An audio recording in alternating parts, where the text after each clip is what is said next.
Mi amukeriwile ka nongonoko wa mina lowu nga thyiwa Rhyme and Reason. Vito ra mina hi mina Johnny the Ngoms. A hi khale a ni kha ni yingisela mpfumawulo wa vunanga bya Xitsonga lowu nga thyiwa Xigaza xa ma 2K. Tinghoma ta Xigaza xa ma 2K ti kahle ngopfu and ti twala kahle. Lyrical content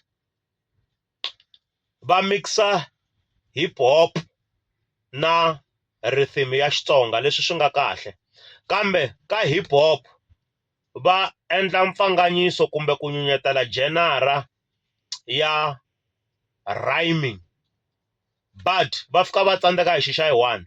Va fika va endla swilo leswi hi swi vitanaka i ti-identical rhyme kumbe ti-twin rhyme, laha u kumaka ka ka ti-sentence ta yi 5 i ta kuma va kha va vuyelela rito rin'we amakumu ka mintila, leswi a hi fanele hi swi vitanaka i ti-end rhyme, mara swi hundzuka ti-identical rhyme ku i rito rin'we leri ri hetaku ntila hi mpfumawulo wo fana, a wu yelani wo fana, leswi swi endlaku ku risimu ri va bit boring hi ku va ku ri hava creativity.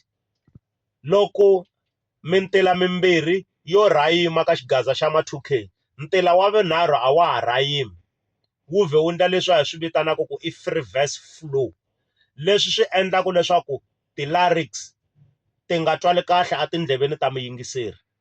Loko vaqambi va Xigaza xa ma 2K vo lunghisa kwalano, music wa vona wu nga cross-a wu ya hambi Nigeria, wu ya hambi ku ri Soweto a Joburg, ku vanhu va yingisela creativity ya marhayimelo ka risimu.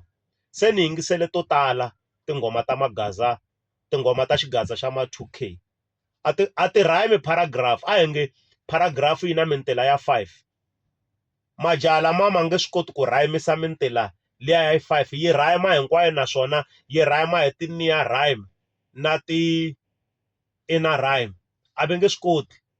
A ni la ku tshaha nghoma ya munhu hi ku a ni attack-i munhu, but hi leswi se ni nga swi observer ni kha ni yingisela ni swi vona ku hayi vafowethu va ta kahle, mara loko swi ta hala ku rhayima va ha xota. Va fanele va ti dyondzisa ku rhayima. Mi nga rivali ku la ka nongonoko wa mina ni famba ni sechana na ti-rhyme aka risimu kumbe minkhuluko. Most ya mintila ya tinghoma ta Xigaza xa ma 2K a ti rhayimi. Loko rhyme yo va yi ri kona wa hlamula, a ni lava ku analyze risimu rin'we ka nongonoko wa mina, kambe swi ni tsandzile ku hinkwato tinghoma leti ni ti yingiselaka u kuma leswaku a ti swi koti ku ndla yini ku rhayima paragraph hinkwayo. Lero ni ta va ni kha ni analyze yini, ni ta va ni kha ni tsavula mintila muni loko ku ri ku risimu rero ra tsandzeka ku rhayima only paragraph, ri rhayima 3 line, ivi leswin'wana ku va ti-free verse line. So guys, lunghisani kwalano, loko mo lunghisa sweswo Xigaza xa ma 2K xi ya kule, hi ku ha swi twisisa ku most ya vanhu lava yimbelelaka Xigaza xa ma 2K a va mi rap-a.